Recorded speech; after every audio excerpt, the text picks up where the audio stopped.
Bonjour, aujourd'hui nous répondons à une question de José de Rivière-du-Loup qui nous demande « En région, j'aurais-tu encore accès à mon député? » D'abord, merci beaucoup José pour la question. Et la réponse, c'est oui. Non seulement vous auriez encore accès à votre député suite à une réforme du mode de scrutin, mais vous auriez encore plus accès à des députés.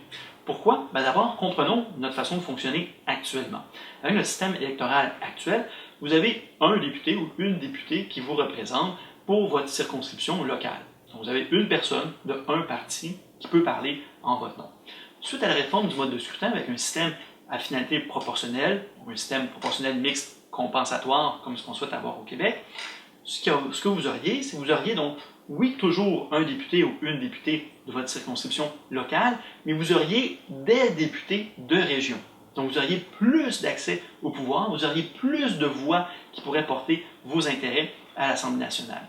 Donc, si on prend par exemple une région qui aurait 10 sièges actuellement, donc 10 députés de circonscription locale, suite à la réforme, on aurait environ 60% de ces députés-là, donc 6 sur 10, qui seraient toujours des députés locaux et 4 sur 10 qui seraient des députés régionaux.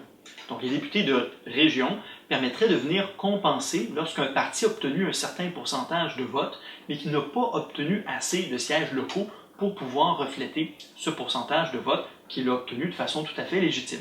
Ça, c'est un des défauts de notre système actuel, de ne pas refléter de façon juste le vote populaire.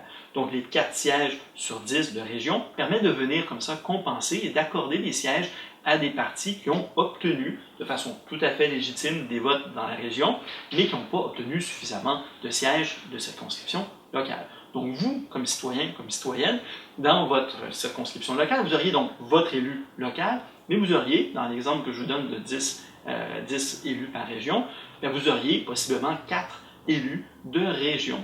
Donc vous auriez donc au total 5 élus, un local et donc 4 de région, qui pourraient être des représentants de différents partis et qui pourraient venir faire valoir vos intérêts. Alors, ce qu'on observe dans les pays qui utilisent un système à finalité proportionnelle comme ce qui est proposé au Québec, c'est que les citoyens en ressortent largement gagnants parce qu'ils se trouvent avoir beaucoup plus d'accès au pouvoir. Ils ont beaucoup plus de leviers pour pouvoir avoir des représentants de différents partis qui peuvent représenter leurs intérêts, que ce soit comme citoyens ou que ce soit comme groupe de la société civile. Donc, José, j'espère que ça répond à votre question et que ça vous démontre que la réforme qui est proposée va vous permettre d'avoir encore plus de voix portées à l'Assemblée nationale et faire en sorte que vos intérêts soient davantage défendus.